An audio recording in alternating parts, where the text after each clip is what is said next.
Good morning. It is 6:30 on the dot. As many as 7,000 police officers are expected in Moncton, New Brunswick today for the funeral of 3 RCMP officers killed in the line of duty last week. An emotional send-off is expected for those remembering the lives of Constables Fabrice Givaudan, Doug Larch, Dave Ross, and this afternoon service will be streamed online from the Moncton Coliseum. There are also RCMP parades throughout the city. Prime Minister Stephen Harper is expected to speak at the memorial, which will also be attended by NDP leader Thomas Mulcair and Liberal leader Justin Trudeau.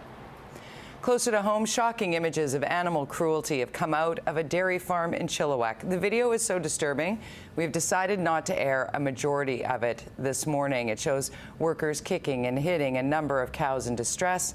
An animal rights group obtained the footage from undercover workers. Here's what we can show you. An ongoing investigation is looking into the animal management practices at the farm, which is the largest dairy farm in the country. The SPCA is recommending criminal charges against 8 of the employees for causing unnecessary pain, suffering, and injury to animals. The reality is these operations are, closed door. There is no proactive monitoring of companies in British Columbia.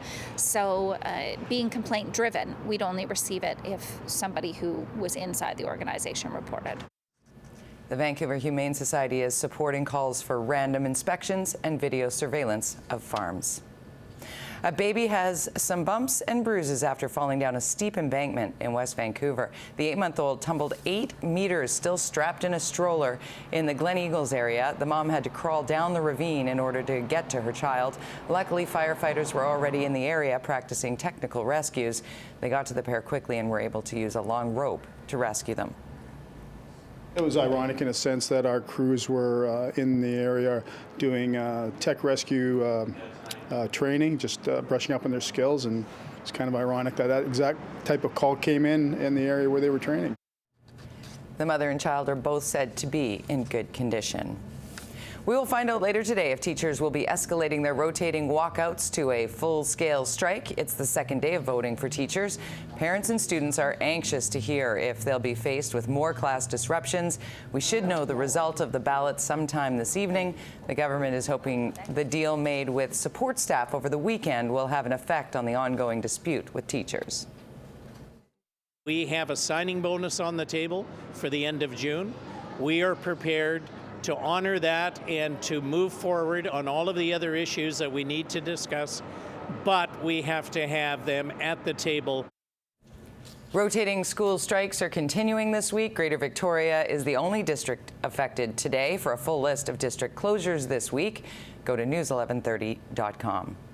The Toronto Raptors are playing an exhibition game in Vancouver this October, but the calls for a full-time NBA return to our city are growing louder. Greg Harper joins us live from Vancouver with more on this. Greg? Good morning, Jody. Can Vancouver support an NBA team? Would it work here a second time around? According to some business experts, yes. The Conference Board of Canada has just come out with a report which says the economic climate is better now in Vancouver than it was when the Grizzlies were here from '95 to 2001. And there were certainly many bitter basketball fans that remember when the Grizzlies left town. The board says a population boom and a better exchange rate makes an NBA team in the city viable again. Over the next 20 years, we expect Vancouver to add another 1 million people. So a much bigger base means you have much more capacity to carry your team. But the other key variable is the exchange rate. Back 15 years ago, the dollar was trading at around 70 cents. That meant a local team had to generate almost 50% more earnings to pay the same salaries. I may go to the games, but I know my brother and all of my cousins and stuff would go to every game. They're obsessed. Like, Sundays has been basketball day for the last 3 or 4 months, so I think there'd be good support for it. Yeah, I'd 100% support the Grizzlies coming back. I think it's something wonderful for the city to be have another sports franchise to support, and it's really a fun night out when they have the basketball team here. So the Toronto Raptors will be taking on the Sacramento Kings in an exhibition game at Rogers Arena. This will take place on Sunday, October 5th. Tickets for this go on sale this Saturday. Jody? All right, thanks so much. Greg Harper reporting live for us this morning on whether the NBA might be coming back to Vancouver full time.